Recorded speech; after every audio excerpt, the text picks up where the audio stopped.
I'm Ron Christopher Jones, and welcome to Funding Julia. Funding Julia is a project created to first disappear the financial burden of neuroblastoma on the parents of 8-year-old Julia Davidson. About 2 years ago, on April 1st, 2015, Julia was diagnosed with stage 4 high-risk neuroblastoma. She had a tumor that was pressing on her spine, and another one in her lower back, and cancer was in various places throughout her body. Through multiple surgeries, chemotherapy, and other cancer treatments, both in San Diego and Los Angeles, today, Julia has no evidence of disease. She still has a long road ahead with immunotherapy and other treatments to make sure that the cancer doesn't reoccur. Who is Julia Davidson? Well, I have the privilege of knowing her, and I did an interview with her last week so that you'll get to know her too. Her smile, her spirit, and her energy are infectious. Here's a portion of that video, and then we'll come back and let you know what we have in store for the coming months. Hi, welcome to Funding Julia. I have the distinct pleasure to introduce to you the namesake, Miss Julia Davidson. Hello. All right, so Julia, how old are you? 8. 8 years old? All right, what do you like to do for fun? I like to sing, I like to dance, and I like to draw. You like to sing, dance, and draw. All right, what type of stuff do you sing? Old-time jazz. Old-time jazz?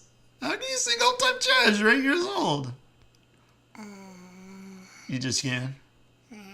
Yeah. Now, recently you got to sing for somebody famous. Do you remember who that was?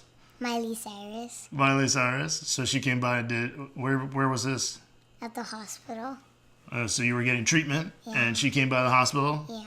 and she walked in, and you said, "Let me sing." No, that's not how it happened. How'd it happen? She walked in, I didn't even know who she was. And then my mom said, "She's Miley Cyrus." And then I said, and then I sang to her, and I made her cry. Oh, that's awesome. Do you remember what you sang? The Rainbow Connection. All right. So you have been really doing a great job of beating up on cancer. Do you remember what happened that got you to the hospital to get diagnosed? Well, I had back pain under my shoulder blades, and it really, really hurt.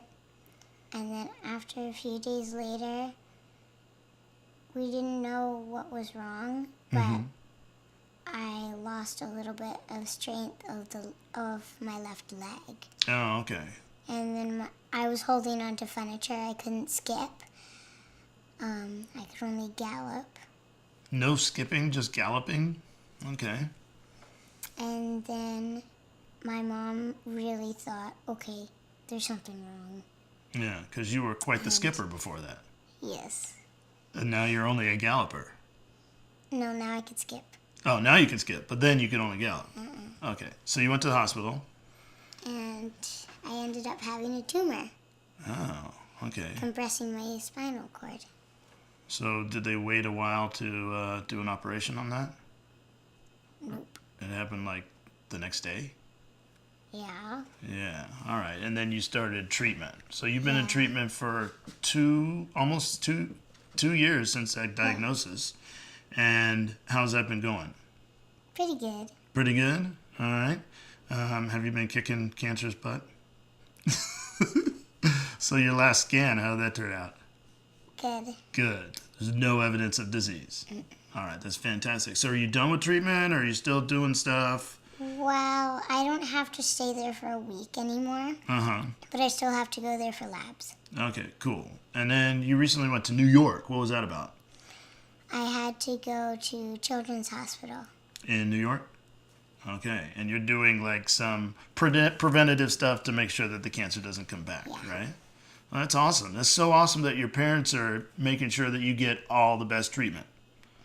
And they're doing a good job. And you guys are really coming close as a family because of that, huh? So one of my favorite, I quote you a lot. I don't know if you know that. And I've had some adult friends of mine that, were dealing with cancer. And I would always tell them things that you have said to me.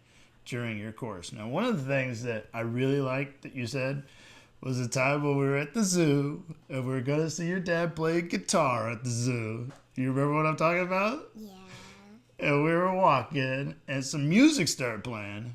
And I looked down at you and you started dancing a little bit. And I said, Julia, you feeling it a little bit? Do you remember what you said? Whenever I hear music, I just want to dance. Is that true? Fantastic. Now, the other thing that was really cool about this day for me was that we went and saw your dad and he was jamming out. We were all having a great time. And then I asked your mom, I was like, hey, can you guys come over this weekend? And they said that you couldn't because you were actually going in for treatment the next day. Now, most adults, if they were going into treatment on a Friday, would be home in bed from Monday on. But you were out having a good time the day before. So, I mean, you are a testament of living life and having fun when you're having fun and then dealing with cancer when you're dealing with cancer. And I want to tell you that I admire that about you. And I share that with adults, and it helps them get through what they're dealing with. Thank you. Ladies and gentlemen, I give you Miss Julia Davidson. I want to thank you so much for your time and your generous contributions. Every little bit helps. Over the next couple of months, we'll have more videos with more from that interview. We're also going to do an interview with her parents, Todd and Jessica Davidson, where they get to share how they powerfully chose to give Julia every advantage to beat this disease. Once again, I'm Ron Christopher Jones. Thank you so much for your generosity and your partnership.